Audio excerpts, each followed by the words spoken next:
Bismillahirrahmanirrahim. Nahmaduhu wa nusalli ala rasulihil kareem. Amma ba'd.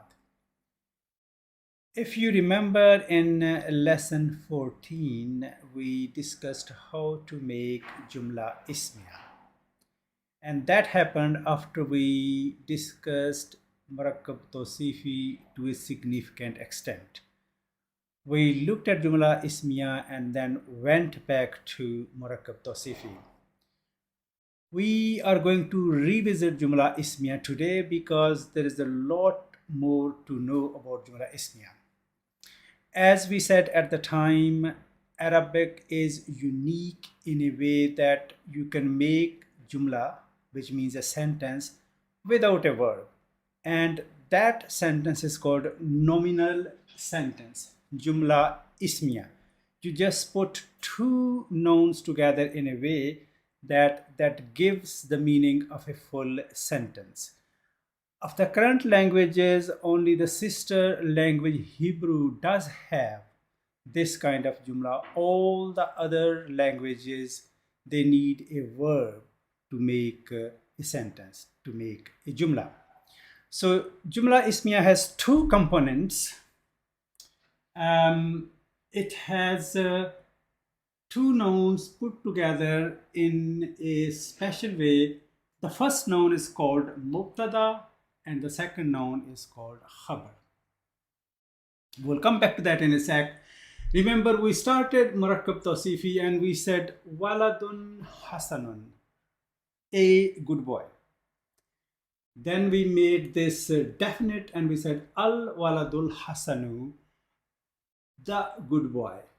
And then what we did, we made this, the second noun, indefinite. And when we said al-waladu hasanun, that was translated as, or that's what it means, the boy is good. So from going definite to indefinite, that's where the helping word is mr comes to give the meaning of a full sentence in Arabic. But there is no helping verb in Arabic at all. So let's look at this sentence, al-waladu hasanun, the boy is good. In this, al-waladu is the mubtada, which is kind of equivalent to subject as we discussed in lesson 14. And Hasanun is khabar, which is information about mubtada. Mubtada basically means starting point, and khabar is khabar, information, news. And mubtada and khabar combine to make Jumla Ismiya, and we call it Jumla Ismiya Khabariya. In our Murakkab Tawsifi, we had two nouns put together in a way that this was Mawsuf and that was Sifa. This noun described that noun. So making adjective phrase. And that is Jumla Ismiya compared to this. I'm sure you can see the difference because in Jumla Ismiya, the first noun, which is mubtada, which is our starting point, is definite, and mubtada, we said last time, is almost always definite, and khabar is almost always indefinite. So when we look at these four qualities of a noun, we said at the time that mubtada is in rafa on its own right, khabar is in rafa on its own right. Mubtada is usually definite, khabar is usually indefinite, and from the other two aspects, jins and other, khabar follows mubtada. So that was our basic simple Jumla Ismiya. Now, when I say al-waladu hasanun, the boy is good, you may be wondering whether the boy is really good, and I want to reassure you the boy is indeed good. So how do we say that in Arabic? We bring inna, which is a particle of emphasis. So inna comes at the beginning of this jumla ismiya. So by putting inna here, we'll say innal walada hasanun. Of course, the boy is good. So one thing, the inna has produced emphasis in it, and I'm saying the boy is really good. And second, I'm sure you have noticed that here I have said al waladu, which is in rafa, and here I have written al walada, innal walada. So walad here is in nasab. So one action of inna is to produce emphasis, and the second is that inna takes its noun to the nasab form. So the noun which follows inna will always be mansub.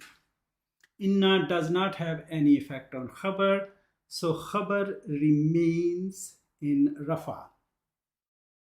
Now we said that mubtada is on its own right always in rafa, and now the mubtada, the same noun, has gone into the state of nasab. So, and also this is not the starting point anymore because we are starting with inna. So terminology changes here when inna comes. When we add inna to the sentence, so we call this, the first noun, ismo inna, the ism of inna, because that makes sense. It's not in rafa anymore, and we said mubtada is always in rafa. So because it's changed, so terminology changed, and it's called ismo inna. And this is khabar because khabar hasn't changed. So sometimes we just call it khabar, and sometimes we say khabru inna. So ismo inna and khabru inna combine to make jumla ismiya, and there is emphasis in it. Now inna really doesn't have its own meaning. It is just a particle of emphasis, and that's what Arabs do when they have to bring emphasis in their speech. They bring inna. But when we translate into other languages such as English, we will have to then translate that basically emphasis, and then we can say indeed the boy, of course the boy really is. So these are the words which we then use to bring that emphasis in the sentence, and then we say inna means this, inna means indeed, inna means of course, but that's not really exactly the meaning of inna. Inna has a function of emphasis in the sentence. I have said the boy is really good, and if the other person is still not convinced the boy is good, then I'll have to produce more emphasis in my speech the way I'm putting that to that person. So what I can do is I can bring lam zabar la. Lam zabar la has the same amount of emphasis. It works like inna, but inna and lam of توكيد, we call it lam of emphasis, lam توكيد, one thing, they do not come together. We cannot say inna lal walada, that's not going to work.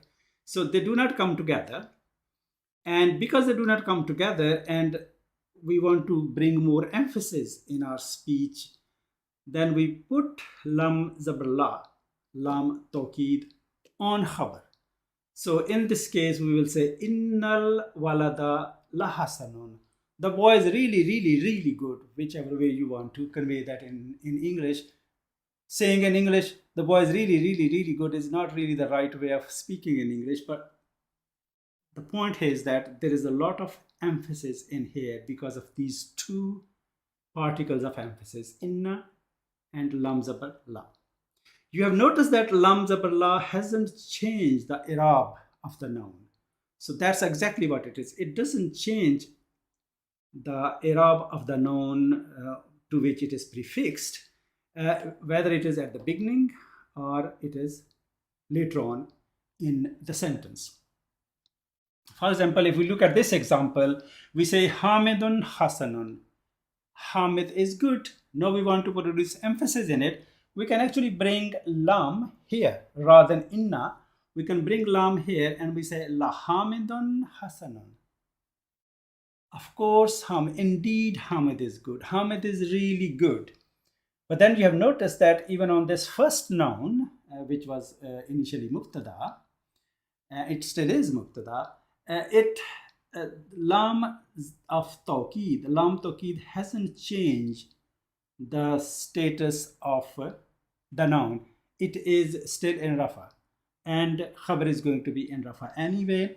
So even if it comes at the beginning of the sentence, it will give the same degree of emphasis. So la hamidun hasanun, Hamid is really good. And then we can produce further emphasis. We can say inna hamidan hasanun. Actually, it's in place of la, we can say inna hamidan hasanun. So it's the same degree of emphasis. And then we put these together to produce further emphasis. We'll say inna hamidan la hasanun. So inna and lam will not come together in the sentence. And you have seen here that with inna, Hamidun has become Hamidan. So its i'rab has changed. Let us look at an example from Quran. This is Surah Adiyat, which is Surah number 100 in Quran, and this is ayah number 6 of Surah Adiyat. Innal insana li rabbihi lakanut. The man or the human, the man, that's what it means. Of course, the man, indeed the man is ungrateful to his Lord. That's what it means, this sentence, this full ayah. If we dissect this, I use the word dissect. If we dissect this ayah, the starting point here without inna will be al insanu kunudun.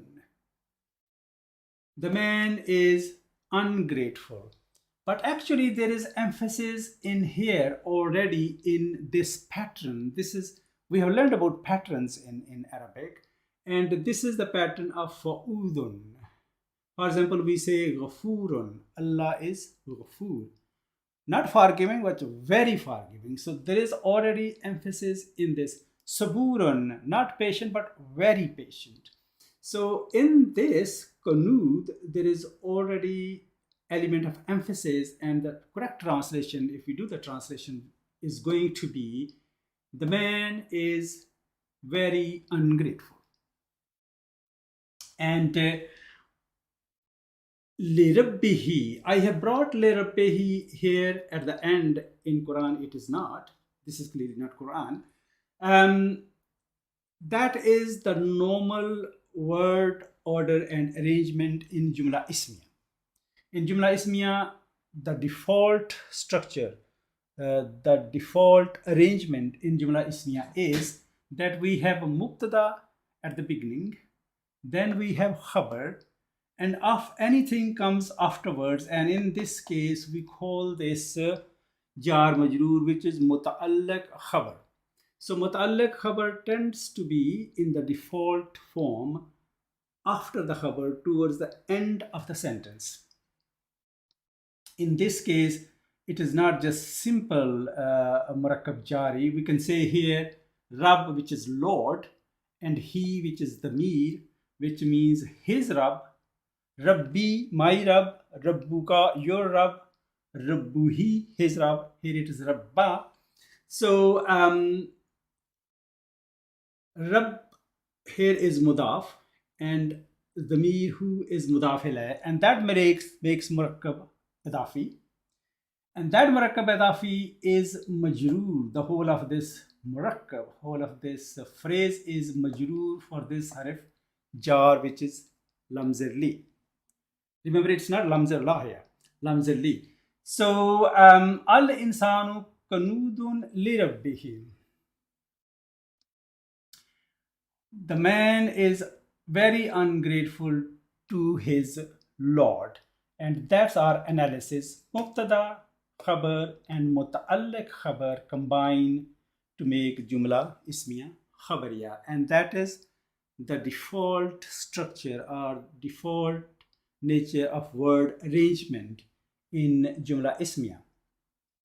So in the ayah, because the aim was to produce emphasis, so inna has come at the beginning. Innal insana. So insanu has gone to nasab. Innal insana.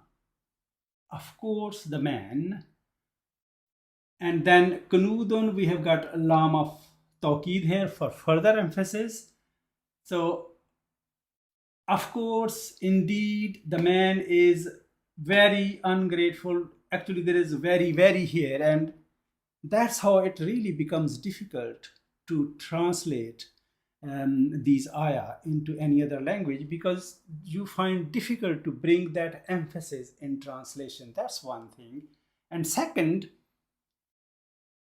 in word order and arrangement, sometimes some words are brought earlier than their usual place, and that happens for two reasons. One, maybe it's the rhyming of the words in high quality prose, and there will be this word order and arrangement will be such that they're put together in a way to go with the other sentences or ayah in the surah, that they rhyme with one another, and that becomes appealing and that becomes attractive to the audience as a high quality language. And the second is because Rabb, which is we translate as Lord, Rabb is somebody who looks after you, who fulfills all your needs. So the man is not just ungrateful to anybody, for example, is ungrateful to the very entity who has looked after him, who has provided him with shelter, with food, with everything else, and security. So that's way to make the point, to give this importance and bring further emphasis in the ayah. This was brought before khabar here. So innal insana li rabbihi. The man is ungrateful, not to anybody else, actually, not anybody, but to his Lord. The Lord who has fulfilled all his needs becomes ungrateful to him. So you can see there's a lot of emphasis in here, and that's where the Quranic Arabic, the classical Arabic really becomes very interesting. We look at a second example here. This is surah number 103, this is ayah number 2, and that's ayah number 1. Wal asr.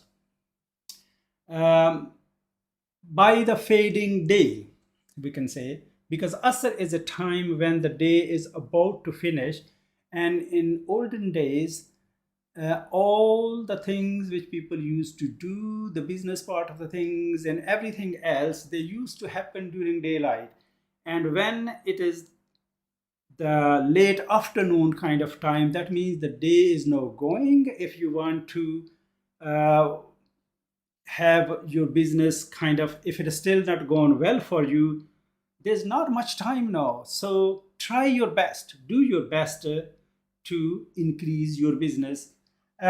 So that's why this oath is by that part of the day, to just give it emphasis again here. So that's ayah number 1, which is our focus is really this ayah, innal insana lafi khusrin. So similarly, it is al insanu, which because of inna, it has become innal insana. So that's a particle of emphasis inna, and that's ismo inna. This will be actually fi khusrin, jar majroor, just like jar majroor here. And this is the lam of توكيد here, again just like this. So innal insana lafi husrin, in loss. It's not just in loss, it's most translations say, and that makes sense, that the man is in deep loss. If we really go into the nitty-gritty of it, there's again lots and lots and lots of emphasis here, which is very difficult to bring in translation. For example, who is taking the oath? Allah is taking the oath. So that's the first emphasis. Allah is taking the oath. Allah is saying it. That's the first emphasis. And then Allah is saying by oath. That's the second emphasis. Then inna has been brought as a third emphasis. La has been put in as fourth emphasis. And after that, you can say this husr has been used indefinite. Indefinite nouns, we know definite is a specific, indefinite is wider kind of entity. You have much more choice there, but indefinite is also used sometimes either to increase or decrease the value of something. So to increase or decrease the value of something when it's brought as indefinite, so husr becomes great loss. That's fifth emphasis, that huge loss, big loss. So not a small loss.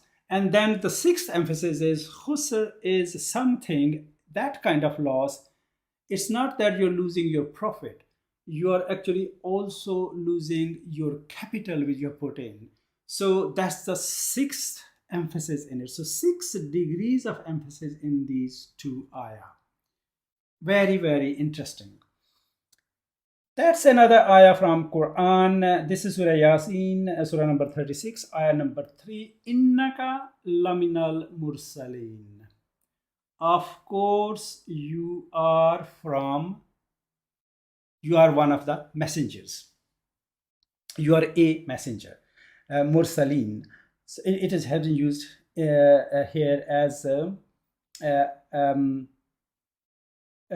jar majroor again here in this whole ayah. So that will be, we'll analyze this, that this is again a khabar here.